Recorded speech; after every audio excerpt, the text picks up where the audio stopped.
las prepagadas, y dos, que tenga los recursos para hacerlo. ¿Por qué Alquino? Si Alquino les comunicó que no tenía ese recurso y tenía que subcontratar. Y cuando digo por qué Alquino y todo esto es, ¿por qué no ir directamente a un banco, a una institución de crédito a quien se dedique a hacer eso y que tuviera los recursos? Ojalá nos puedas aclarar eso, porque creo que es gran parte de la discusión encontrarle racionalidad a la decisión de que un partido que tiene tantos años, que es muy profesional en su vida electoral, acude a una empresa que no se dedica a eso, que no tenía los recursos para eso, para fondear. Gracias, diputado. Para responder, el señor representante del Partido Revolucionario Institucional. Muchas gracias. ¿Por qué Alquino? En el objeto social de esta empresa sí aparece que se dedica a la fabricación de estas tarjetas, y no podemos definir exactamente por qué no quedó claramente establecido que no tenía los recursos suficientes. Finalmente, el contrato, como está aprobado en el expediente, es legal y quedó acreditado que el partido solamente tuvo relación con esta empresa. No hay ninguna otra razón por la que se haya escogido concretamente esta empresa, simplemente la celeridad también y la oportunidad que había de atender al reforzamiento de nuestras estructuras electorales. Gracias, señor representante. Está abierta todavía la primera ronda y en ella tiene el uso de la palabra el diputado Ricardo Astudillo Suárez, consejero del Poder Legislativo. Muchas gracias, presidente. Muy buenas tardes a todos los consejeros y compañeros legisladores, representantes de partido. Bueno, pues por supuesto que nosotros, como siempre, escuchamos con mucho respeto todas las voces, que precisamente es el fin de este Consejo General, este órgano colegiado llamada la Mesa de la Democracia, en la que, bueno, pues se puede manifestar todas las voces a las cuales representamos los partidos políticos y los representantes populares.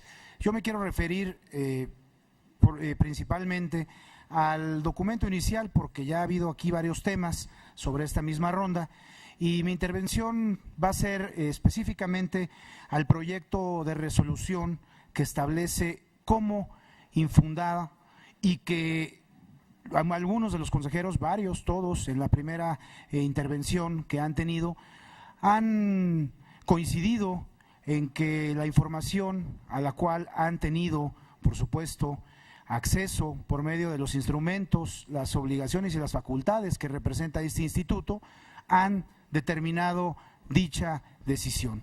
Por supuesto, también he escuchado la postura de algunos consejeros en las cuales han explicado que se han desahogado todas las diligencias, se han atendido todas las quejas, tanto de personas morales, de partidos, de las personas que de alguna forma no sentían que estaban de acuerdo con el resultado específicamente de las pasadas elecciones. Y bueno, pues nos parece a nosotros, en mi caso como representante de los legisladores del Partido Verde, que así como lo han manifestado muchos de los compañeros legisladores y representantes de partidos que refieren a que existe el interés de muchas personas para que, o que no estuvieron de acuerdo, porque ese es a final de cuentas el fondo en el resultado de la elección pasada. También existen millones de personas que, por supuesto, con este proyecto que hoy está presentando el instituto y los consejeros, estarán de acuerdo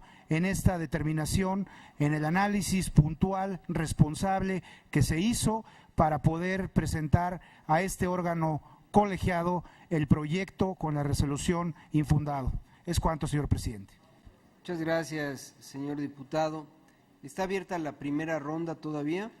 En ella tiene el uso de la palabra la profesora Sara Castellanos Cortés, representante del Partido Verde Ecologista de México. Muchas gracias, señor presidente. No quería participar, pero ya todo esto se está desvirtuando en, pues, como siempre, en un conjunto de mentiras y denuncias frívolas y apreciaciones subjetivas y sin fundamento de los gastos que realizó la coalición. 670 diligencias realizó la unidad de fiscalización para sustentar debidamente la resolución de este expediente, definido como el más importante del proceso electoral 2012, el cual, desde luego, esperaban anheladamente los opositores. Con lujo de detalle, mediante la exhibición de facturas, diagramas de flujo para mayor entendimiento y un conjunto de pruebas debidamente acreditadas, Fiscalización declara infundado el asunto, lo cual, por supuesto, acompañamos. De manera insistente, los denunciantes buscaban acreditar sin pruebas un supuesto uso indebido de diversas tarjetas expedidas por Banco Monex, con un perjuicio moral no solo para esta institución crediticia, sino también para aquellos otros entes que se encargaron de su distribución. Para valorar en su justa dimensión las denuncias presentadas, la autoridad realizó cruce de información, esto es muy importante, con la Comisión Nacional Bancaria, Hacienda, la FEPADE, autoridades locales y federales, buscó determinar el universo fiscalizable de las tarjetas, el origen del fondeo y la distribución de sus recursos. En algunos casos, la Comisión Bancaria y de Valores no pudo proporcionar información porque los quejosos no ofrecieron elementos de pruebas idóneos. No se acreditan los hechos denunciados en Puebla, Tabasco o en Nuevo León. El PRI contrató y adquirió 7,851 tarjetas Monex recompensas emitidas por Banco Monex, con recursos disponibles por un importe de más de 66 millones. Este instrumento se utilizó para reforzar la estructura del partido y cubrir el pago de las prestaciones de diversos servicios. Con la finalidad de proporcionar los servicios contratados por el partido, Alquino Servicios y Calidad solicitó un préstamo a comercializadora Atama por los millones mencionados. Dicho monto sería dispersado en las tarjetas contratadas. A su vez, Alquino Servicios y Calidad solicitó a Grupo Comercial Inicio la adquisición de dichas tarjetas. Ello en razón de que en este momento Inicio contaba con una cuenta aperturada en Banco Monex. La conclusión es tajante. No se recibieron aportaciones de personas morales, porque el dinero que se estaba manejando era de las prerrogativas del partido y las empresas prestaron un servicio de distribución. Los datos desacreditan el dicho de los denunciantes en el sentido de que diversas empresas hayan aportado recursos con la finalidad de pagar la emisión de tarjetas y la dispersión de recursos. El PRI contrató un servicio de dispersión de recursos adquiriendo tarjetas de prepago y cubriendo en su totalidad las obligaciones pactadas con la empresa referida. Todos los pagos fueron de depósitos y transferencias que se efectuaron a través de operaciones dentro del propio sistema bancario. Por otro lado, no existe indicio alguno que arroje que dichas operaciones sean ilícitas, pues derivado de la celebración de diversos contratos es que las empresas realizan pagos a la cuenta que por la adquisición de las tarjetas multicitadas se apertura en Banco Monex S.A., operaciones que se encuentran amparadas a través de facturas, transferencias bancarias y cheques. Los recursos obtenidos por el Partido Revolucionario a través de las tarjetas de prepago tuvieron como origen su relación contractual con Alquino, Servicios y Calidad. Dichas tarjetas fueron distribuidas en 3 entidades federativas en 150 distritos electorales federales.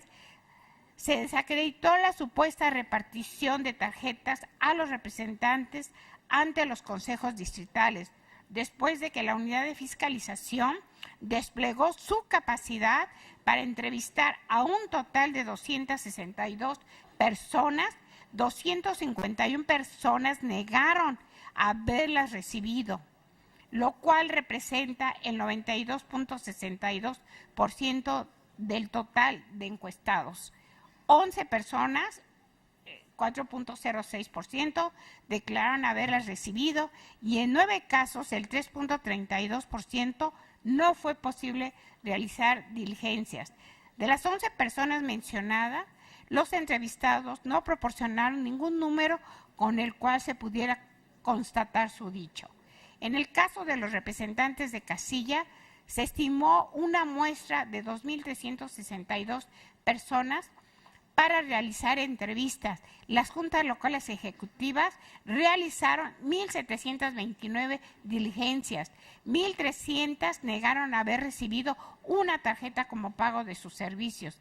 Dicha cifra representa el 75.65% del total de encuestados. 19 entrevistados mencionaron haberla hecho el 1.10%, mientras que en 402 casos, es decir, el 23.25%, no fue posible llevar a cabo la diligencia. Por lo que respecta a las 19 personas, no proporcionaron algún número de identificación que permitiera constatar su dicho. Únicamente indicaron que no contaban con la tarjeta o bien no recordaban el número correspondiente. Cada una de las denuncias presentadas se desmoronaron ante la evidencia de que los recursos se administraron conforme a derecho. Pueden seguir buscando y presentando cualquier impugnación o queja, pero es evidente que ante las pruebas recabadas el resultado será el mismo, infundado. Es todo. Gracias, señora representante. En primera ronda tiene el uso de la palabra el diputado Ricardo Mejía Verdeja, consejero del Poder Legislativo. Gracias, consejero presidente. En esta herradura de la democracia, en esta mesa del Consejo General, en otros momentos se han tomado decisiones importantes. Fue el caso del Pemex Gate y fue el caso de los amigos de Fox. Si atendemos la construcción de la resolución, de la licitud, entre comillas, del financiamiento, pues a lo mejor el Pemex Gate hubiera salido librado. Un sindicato que en uso de sus atribuciones, que además la militancia se reconoce como parte del PRI, fondea una campaña electoral y todo está registrado. Bajo esa construcción, pues tampoco a lo mejor hubiera procedido la multa. O en el caso, quizá ahí un poco más complicado, el caso de los amigos de Fox, pero finalmente se tomaron decisiones que han modificado el curso del desarrollo electoral en el país, y me parece que hoy estamos en uno de esos momentos trascendentes. Por eso yo celebro que haya 4 consejeros que ya hayan adelantado una propuesta y el sentido de su voto para que haya una multa al Partido Revolucionario Institucional. Evidentemente que 75 millones de pesos para el PRI pues es como quitarle un pelo a un gato, y más cuando ya tiene la presidencia de la República, pues es una ganga, una presidencia a precio de ganga, pero sin embargo sí sienta un precedente, con lo cual de algún modo en este agravio que fue para millones de mexicanos el proceso electoral pasado, pues al menos representa un combate menor, pero al fin un combate a la impunidad. Por eso yo quisiera también escuchar el sentido del voto y de la propuesta de los distintos consejeros electorales, porque sería muy grave que se sentara un precedente de impunidad en el caso de este Monex Gate. Nosotros queremos poner un punto que es muy importante. No es un financiamiento que de manera ordinaria el PRI haya recurrido con una institución de crédito para fondear algunas actividades, lo cual de suyo también sería cuestionable, pero aquí hay un hecho real. El PRI fue pillado, el PRI fue sorprendido. Recordemos la denuncia de origen del Partido Acción Nacional con aquellos promotores del voto de Guanajuato. A esto se sumaron las quejas y denuncias posteriores de la coalición Movimiento Progresista. Y se descubrió en esta madeja de intereses financieros finalmente una hebra que llevó a detectar que había una red de financiamiento ilegal no reportado al Instituto Federal Electoral y que finalmente se ha logrado conocer. Y después de que el PRI fue pillado en esta simulación, en esta maquinación, se construyó toda una coartada o todo un andamiaje para tratar de construir una versión que nos parece inverosímil, y cualquier juzgador tiene que atender a la sana lógica, y esto no es lógico. O sea, un partido que tiene financiamiento público importantísimo como es el PRI, que tiene intereses económicos ligados a él para el financiamiento privado también de gran cuantía. O sea, ¿cuál sería la lógica de recurrir a que le financie sus actividades una empresa cuyo objeto social no es prestar dinero ni dispersar tarjetas de crédito a partidos políticos, tarjetas de prepago? Una empresa que además es insolvente, una empresa que además presenta discrepancias fiscales evidentes, y resulta que esta empresa, con gran benevolencia, le presta dinero al PRI por abajo incluso de las tasas y de las prácticas bancarias en boga. Entonces esto resulta realmente absurdo, y cuando uno va a ver toda la trama de triangulaciones de una empresa Atama, que a su vez recorre a otra empresa Efra y otra empresa Inicio, y aparte a particulares que aportan para completar esta bolsa de 66 millones de pesos, evidentemente es una construcción ilógica que va implicando un financiamiento ilegal en el cual el PRI fue sorprendido. No se puede decir que porque se bancarizaron las operaciones ya hay licitud, porque habría también que atender el origen del recurso, y nos parece que ya cuando el PRI es pillado, entonces construyen esta versión de que fue un préstamo y que ya hay depósitos para ir amortizando un crédito extraño del que nos han dado cuenta. En esta situación de Monex hay diversas irregularidades, operaciones financieras a través de empresas fantasmas, de empresas insolventes que repentinamente tienen la capacidad para financiar recursos al PRI, triangulación de recursos en operaciones que hacen aparentar un lavado de dinero, y esto lo dijo y hoy se lo señalamos el ahora titular de Conducef, Mario de Constanzo, que decía que había toda una trama de lavado de dinero, pero ahora está en el otro lado del mostrador y ya dice que no, pero finalmente esto está ahí también. Discrepancia fiscal entre los ingresos y egresos de los aportantes, incumplimiento de obligaciones fiscales, que si bien aquí implicaría dar vista a las autoridades respectivas, también van prefigurando una situación extraña de un financiamiento simulado en materia electoral.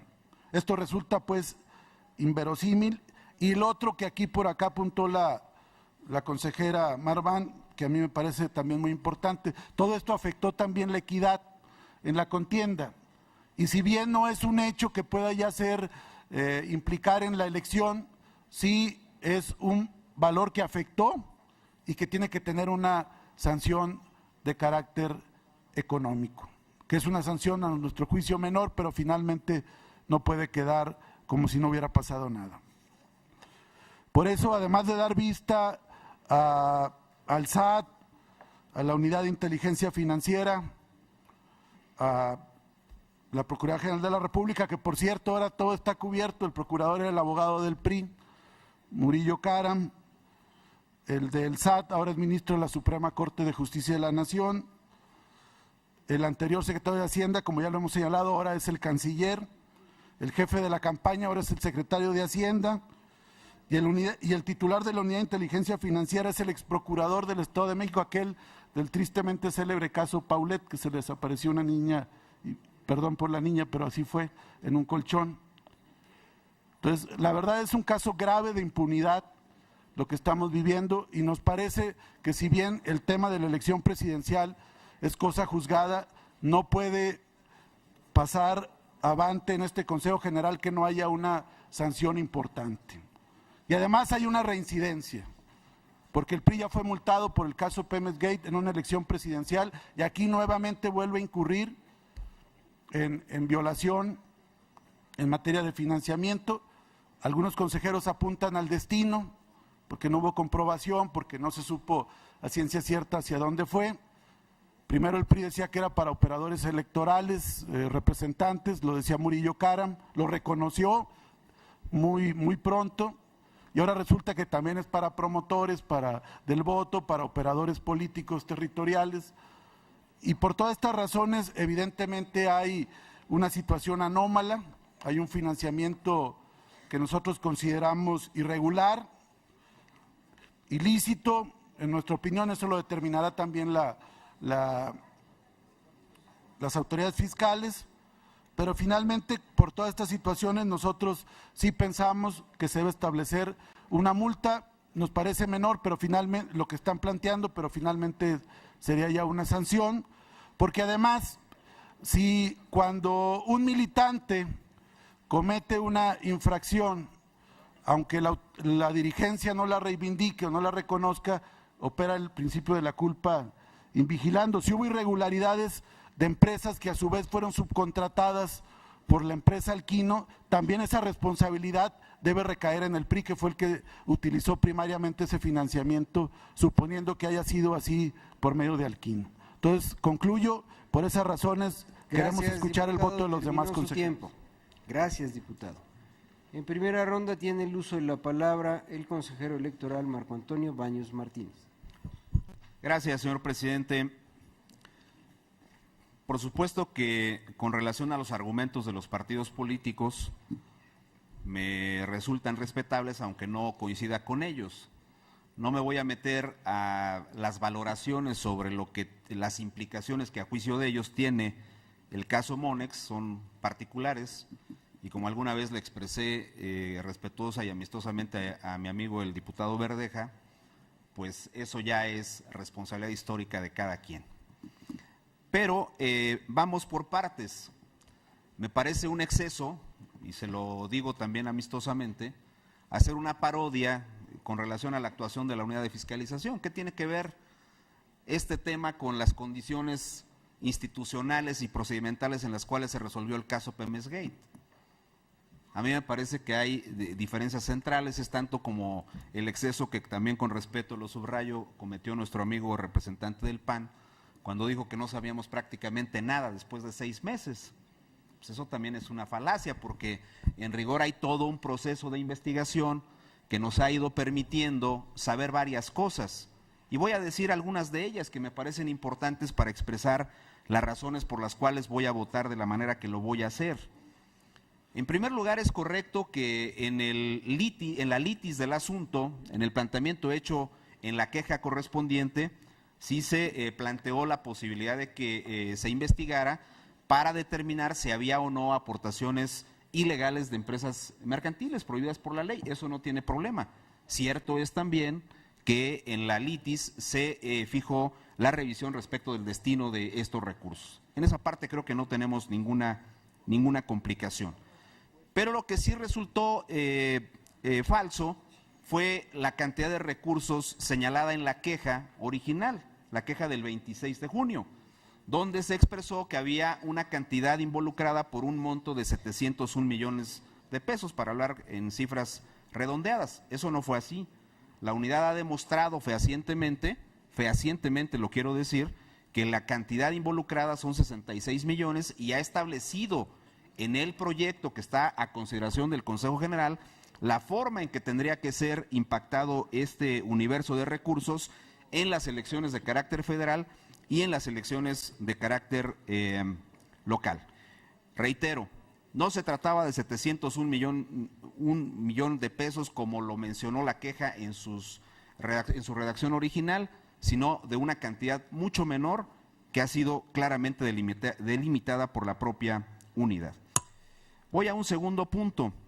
Se dijo en el fondo y en la argumentación pública que ha habido sobre este tema, sobre todo en la discusión alimentada en términos mediáticos, que hubo una contratación ilegal de empresas que fondearon las campañas de un partido político.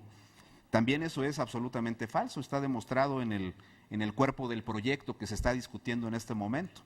Los partidos políticos no tienen, y lo voy a decir con toda claridad, ninguna restricción para suscribir mutuos con empresas. Eso no hay restricción.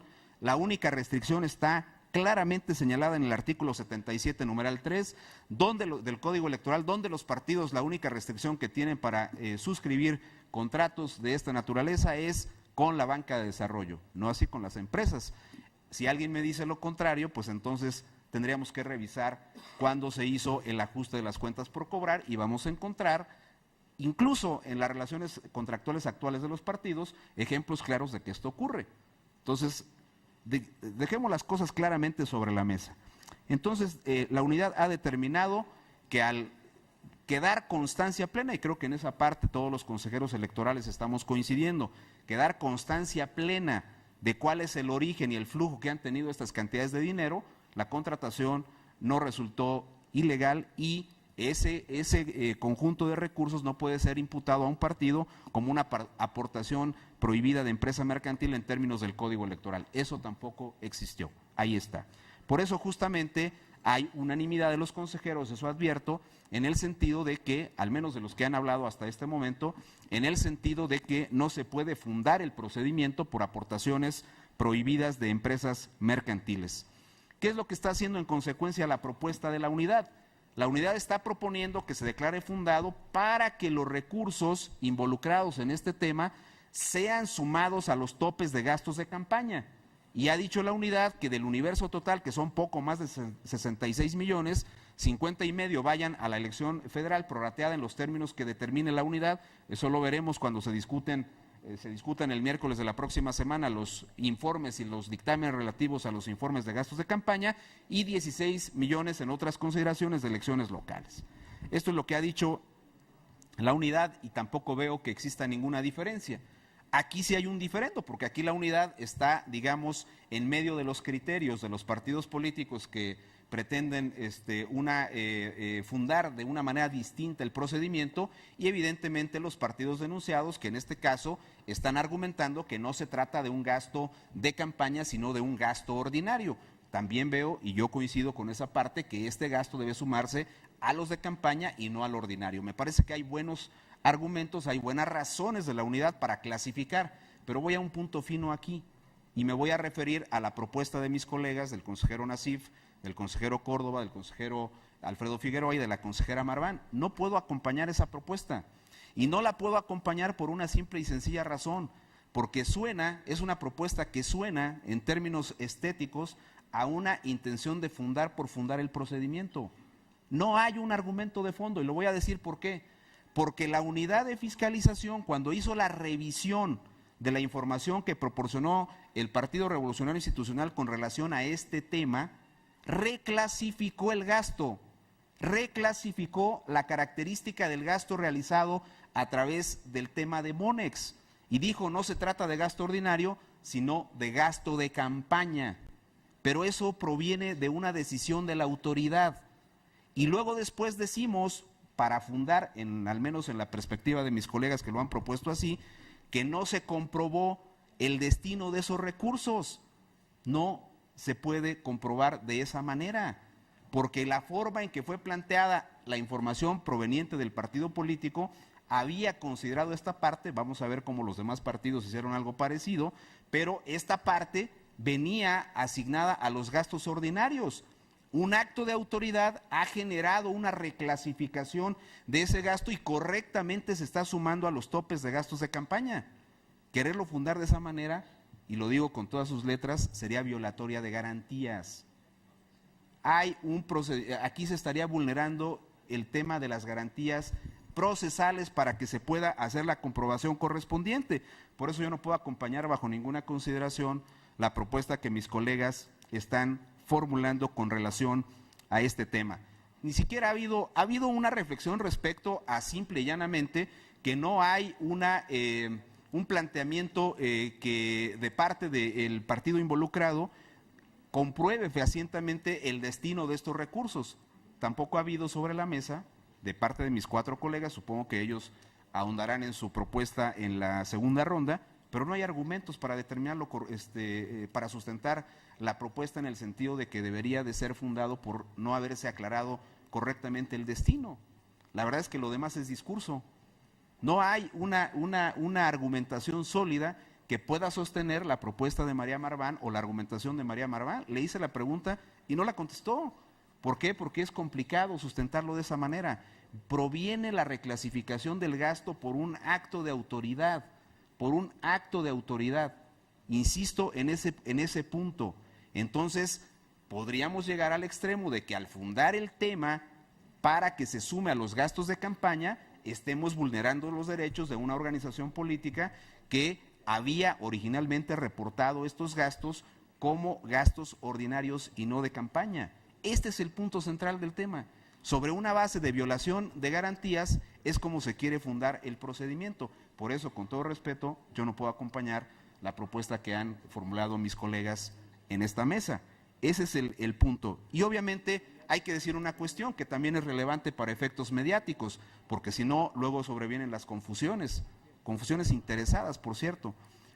Este tema de prosperar se refiere a una multa, no a una asignación de cantidades que afecten los topes de gastos de campaña. Esta parte hay que decirla con todas sus letras. Vamos a ver si la mayoría de los consejeros apoya una propuesta que, vuelvo a insistir, se ha construido sobre la mesa. Incluso el monto de la multa propuesta, pues tampoco tiene una argumentación detrás de sí, se construyó sobre la mesa y se ha planteado bajo algún criterio una propuesta de una multa por 75 millones de pesos. Es todo, presidente. Gracias, consejero Baños. El diputado Belauzarán desea hacerle una pregunta, ¿la acepta usted? Sí, encantado. Proceda, diputado, por favor. Sí, son varias preguntas, voy a ser muy breve. Una, el argumento básico para determinar que los gastos de la estructura electoral son de gasto ordinario es que se realizan posteriormente a que concluye la campaña electoral, que es 2 días antes del proceso. Entonces se les paga. Nada más le quiero preguntar al consejero Marco Antonio Baños si cree que eso tiene lógica en el caso del PRI cuando los pagos se dieron desde el mes de abril con gran anticipación al día de la jornada, cuando se dice que cuando está establecido que se cobró 18,700 pesos más o menos un representante general, si cree que eso es lógico por un día de trabajo, el día que se da 2 días después de concluida la campaña, si eso es creíble, 18,700 pesos más o menos, que el testimonio es que cobraron los representantes generales por un día de trabajo. La otra pregunta es, el reglamento de fiscalización solo habla de créditos con la banca comercial y pone requisitos muy estrictos y requisitos para informar, etcétera, y prohíbe con la banca de desarrollo. El reglamento de fiscalización es más bien restrictivo, la lógica de fiscalización de nuestro sistema es restrictiva, no es permisiva. ¿En qué se basa para decir que el reglamento permite créditos con empresas mercantiles si no están establecidas en el código y solo habla de banca comercial? Y termino con otra pregunta. Si en la hipótesis, en la tesis de que y se descubriera que el contrato con Alquino fue hecho después de conocido el escándalo, que es la tesis que muchos decimos porque solo eso le da lógica, la pregunta, y con esto concluyo, es si ese contrato fuera posterior. Terminó su tiempo, diputado, Sí. lamento mucho interrumpirlo, pero terminó su tiempo y somos estrictos en la aplicación del reglamento. Para responder, el consejero electoral Marco Antonio Baños. Gracias, señor presidente, pero volvemos al mismo punto. La razón por la cual la unidad, o el argumento bajo el cual la unidad reclasificó el gasto, fue por el objeto para el cual estaba destinado ese gasto, y dijo, no es ordinario, es de campaña. Ya el tema fundamental ahí fue la temporalidad en la que se suscribieron los contratos dentro del periodo de campaña, bla, bla, bla, bla. Toda esa parte fue lo que la unidad ha tomado como base para reclasificar el gasto. Yo con eso no tengo diferencia. Así que no veo la razón, honestamente, de la pregunta ni del diferendo. Yo no traigo diferendo con eso. Traigo diferendo con el hecho de que se quiera fundar el procedimiento para imponer una multa porque no queda claro el destino de los recursos. Ese es mi diferendo, no lo otro. Con la parte de la reclasificación del gasto y fundar porque se trate de gastos de campaña, yo estoy de acuerdo. En esa parte yo no tengo problemas, así que creo que ahí no tendríamos diferencia usted y yo. Y la otra parte, no está prohibido, dígame usted dónde está prohibido, y la ley y el reglamento no dice deben, dice podrán, es potestativo también. La única prohibición expresa es la que tiene que ver para la suscripción de esos contratos con la banca de desarrollo, y el reglamento lo que hace ciertamente es poner criterios y elementos que deben actualizarse cuando se hagan ese tipo de contrataciones con la banca. Eso sí, está claro en el reglamento de fiscalización. Es todo, presidente. Gracias, diputado. En primera ronda tiene el uso de la palabra el maestro camerino Eleazar Márquez Madrid, representante del Partido de la Revolución Democrática. Gracias, consejero presidente. Me sorprende escuchar los argumentos del consejero Baños. Pareciera estar haciendo la del abogado del diablo para exonerar al PRI, y evidentemente que ahora pues también pretende legislar.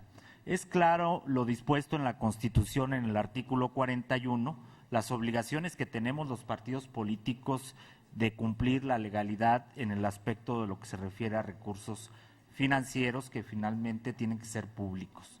La jurisprudencia que hemos conocido y que aquí se dio lectura también habla de un antecedente que ya está claramente establecido en jurisprudencia, también por un tema que tuvo que ver con el entonces Partido Político Nacional, Democracia Social, y me parece que aquí lo que tendríamos que verlo es en perspectiva al devenir. ¿Qué queremos de esta autoridad? Claro que tiene que ser un acto de autoridad.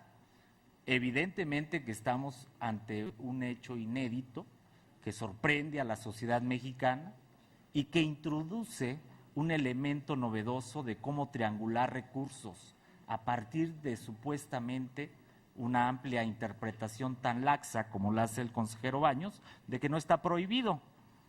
Pero entonces lo que establece el artículo 36 del Código Electoral en lo que respecta al inciso O, que claramente establece que los partidos tenemos la obligación de aplicar el financiamiento que disponemos y que debe estar establecido en el código. En ningún apartado del código se establece que está permitido solicitar un crédito a una sociedad mercantil. Está permitido contratar servicios y las cuentas por cobrar se pagan. Eso es muy diferente a ir a contratar un financiamiento de dudosa procedencia, de cuantías que no es sostenible objetiva y racionalmente que esas empresas sean solventes. Por eso incurrimos en una actitud muy probablemente de encubrimiento. Y eso genera una consecuencia de absoluta inequidad e ilegalidad. Yo creo que estamos ante un hecho verdaderamente trascendente. Por ello, me parece que sí deberíamos de declarar fundado esta resolución, toda vez que también la cantidad de facturas Monex que tenemos y que incorporamos al expediente y que no se atienden, estamos nosotros estableciendo que para la empresa Inicio SADCB hay más de 20 facturas que debe establecerse de dónde surge este dinero, porque la cantidad de tarjetas, evidentemente que no se lograron investigar todas. Tan solo quiero poner el ejemplo. Se reconoce por parte del PRI que son 7,851 tarjetas, que suman 66,326,000. Reconoce por parte del IFE que son 9,924 tarjetas, que son 70,815,534. Pero también hay que establecer que hubo tarjetas para el pago de la estructura de promoción del voto en estados completos como Tabasco. Y nosotros presentamos en las pruebas un disco donde contenían la lista de 5,074 nombres de ciudadanos tan solo del estado de Tabasco, y de estos, haciendo el cruce con representantes, solo fueron 271 representantes registrados por la coalición. Y que de estos 271 asistieron a la jornada electoral a desempeñarse como representantes solo 63. Pero también tenemos establecido que de esta cantidad, 103 ciudadanos tabasqueños se desempeñaron como funcionarios de casilla. Esto es importante decirlo porque para nosotros hay los indicios necesarios para que se hubiera establecido una investigación exhaustiva, a fondo, porque se les dio el listado de teléfonos. Y la respuesta de la unidad de fiscalización dice, no se pudo proceder a la investigación porque no nos dieron el número de cada tarjeta. Pues entonces, ¿en qué condiciones nos dejan a los partidos políticos? Yo considero que estamos ante la oportunidad de que se reivindique el Instituto Federal Electoral ante futuros procesos electorales. Me parece que estamos también probando en qué criterio ético, moral podemos estar inscribiendo este debate. ¿Profundizamos más la cultura de la ilegalidad, de la impunidad, o sentamos un precedente para detener el deterioro de la credibilidad a la clase política y a sus instituciones? Yo apelo a la sensatez de los señores y señoras consejeros para que hoy sentemos un precedente, que trabajemos en la perspectiva histórica de perfeccionar nuestro modelo político electoral, de hacer honor a los principios democráticos y a los valores éticos y morales, no a las trampas, no a la simulación, no a utilizar dinero obscuro, porque entonces estaremos sembrando un deterioro social que no podremos arribar a una sociedad democrática justa y equitativa si permitimos desde las instituciones que se premie al más astuto para darle la vuelta a la ley. Eso es lo que está en el fondo. Yo reconozco a consejeros, y lo digo en esta mesa, como el consejero García Ramírez, que se excusó cuando se trataba de un asunto vinculado a este tema, por la familia Fraga, por temas que vinculan a actores profesionalmente vinculados a partidos políticos, pero que sí es importante que se despeje por el bien del país y la credibilidad de esta institución. Es cuanto. Gracias, señor representante. El consejero electoral Marco Antonio Baños desea hacerle una pregunta. ¿La acepta usted? Sí, gracias. Proceda, consejero Baños. Gracias, presidente. Bueno, al señor representante del Partido de la Revolución Democrática, pues le encanta intentar que yo me quede callado, pues diciendo que tengo aquí el interés de defender a un partido político. No me voy a dedicar a eso ahora, pero sí creo que es absolutamente débil el argumento que él sostiene, y eso me gustaría que nos hiciera favor de explicarnos. El argumento que dice, donde él sostiene